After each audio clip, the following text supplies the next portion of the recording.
ಕೆರೂರು ಪಟ್ಟಣದಲ್ಲಿ ಕಾಂಗ್ರೆಸ್ ಪಕ್ಷದಿಂದ ನಡೆದ ಬಿಎಲ್ಎಗಳ ಎಸ್ಐಆರ್ ಕಾರ್ಯಕ್ರಮದಲ್ಲಿ ಬದಾಮಿ ಕ್ಷೇತ್ರದ ಶಾಸಕರಾದ ಬಿಬಿ ಚಿಮ್ಮನಕಟ್ಟಿ ಭಾಗವಹಿಸಿದ್ದರು. ಕಾರ್ಯಕ್ರಮದಲ್ಲಿ ಶೌಕತ್ ಅಲಿ ಜಮಾದಾರ್ ಎಸ್ಐಆರ್ ಬಗ್ಗೆ ಬಿಎಲ್ಎಗಳಿಗೆ ಕೆಲವು ಉಪಯುಕ್ತ ಮಾಹಿತಿ ನೀಡಿದರು. ಎಸ್ಐಆರ್ ಬಗ್ಗೆ ಮಾತನಾಡಿದ ಶಾಸಕ ಬಿಬಿ ಚಿಮ್ಮನಕಟ್ಟಿಯವರು, ಕೆರೂರಿನಲ್ಲಿ ನಾವು ಅಂದುಕೊಂಡಷ್ಟು ಪ್ರಗತಿ ಸಾಧಿಸಲಾಗಿಲ್ಲ. ಬಿಎಲ್ಎಗಳು ತಮಗೆ ವಹಿಸಲಾದ ಭಾಗಗಳಲ್ಲಿ ಅತ್ಯಂತ ಶ್ರದ್ಧೆಯಿಂದ ಎಸ್ಐಆರ್ ಕಾರ್ಯದಲ್ಲಿ ತೊಡಗಿಸಿಕೊಳ್ಳಬೇಕು ಎಂದು ಸೂಚಿಸಿದರು.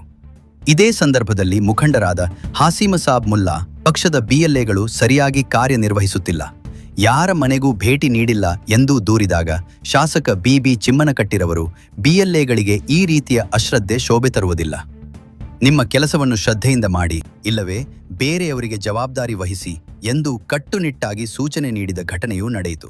ಇದೇ ವೇಳೆ ಕೆರೂರು ಪಟ್ಟಣಕ್ಕೆ ಸ್ಟೇಡಿಯಂ ಮಂಜೂರಾತಿ ಮಾಡಿಸಿರುವುದನ್ನು ತಿಳಿಸಿ ಸಾಧ್ಯವಾದಷ್ಟು ಕೆರೂರು ಪಟ್ಟಣದ ಅಭಿವೃದ್ಧಿಗೆ ಶ್ರಮಿಸುತ್ತಿರುವುದಾಗಿ ಇದಕ್ಕೆ ಎಲ್ಲರೂ ಕೈಜೋಡಿಸಲು ಕರೆ ನೀಡಿದರು. ಕಾರ್ಯಕ್ರಮದಲ್ಲಿ ಕಾಂಗ್ರೆಸ್ ಪಕ್ಷದ ಹಿರಿಯ ಮುಖಂಡರಾದ ಬಿಬಿ ಸೂಳಿಕೇರಿ, ರಾಜ್ಯ ಕಾರ್ಮಿಕ ವಿಭಾಗದ ಪ್ರಧಾನ ಕಾರ್ಯದರ್ಶಿ ವೈಸಿ ಕಾಂಬಳೆ, ಜಿಲ್ಲಾ ಪಂಚಾಯತ್ ಮಾಜಿ ಸದಸ್ಯ ಎಂಜಿ ಕಿತ್ತಲಿ, ಸ್ಥಾನೀಯ ಘಟಕದ ಅಧ್ಯಕ್ಷ ಸದಾನಂದ್ ಮದಿ, ಪಕ್ಷದ ಮುಖಂಡರಾದ ಮಕ್ತುಮ್ ಹುಸೇನ್ ನದಾಫ್, ಅಶೋಕ್ ಹರಣ್ಶಿಕಾರಿ, ಉಸ್ಮಾನ್ ಸಾಬ ಅತ್ತಾರ್, ದಾದಾಪೀರ್ ಅತ್ತಾರ್, ಸತೀಶ್ ಕ್ಷತ್ರಿ ಮುಂತಾದವರು ಭಾಗವಹಿಸಿದ್ದರು. ವರದಿ ಅಬ್ದುಲ್ ರಜಾಕ್ ಟಪಾಲ್, ಟಿವಿ 10 ನ್ಯೂಸ್. ಇದ್ರ ಬಗ್ಗೆ ಚರ್ಚೆ ಮಾಡಬೇಕು. ಎಲ್ಲೋ ಒಂದ್ ಕಡೆ ನಮ್ಮ ಸಂಘಟನೆ ಹೆಂಗಾಗಬೇಕಪ್ಪ ಅಂದ್ರೆ,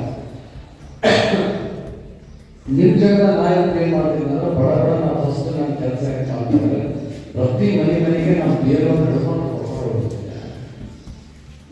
ನಾ ಎಷ್ಟು ಮನೆಗಳು ಹಾಕೋಬೇಕು. ಇವತ್ತು 10 ಮನೆ ಅಡ್ಡಾಡ್ಬೇಕಂದ್ರೆ 10 ಮನೆ ಅಡ್ಡಾಡ್ಬೇಕು. ಈಗ ನಾಳೆ 10 ಮನೆ ಅಡ್ಡಾಡ್ಬೇಕಪ್ಪ ಅಂದ್ರೆ ನಾಳೆ 10 ಮನೆ ಅಡ್ಡಾಡ್ಬೇಕು. ನಿಮಗೆಲ್ಲ ಕೂಡಲು 1000 ವೋಟಿಂಗ್ ಇರ್ತಾರೆ. ಒಬ್ಬ ಬಿಎಲ್ಎ ಇದ್ದವರಿಗೆ ಏಜೆಂಟ್ಗೆ 1000 ವೋಟ್ ಇರ್ತಾವ.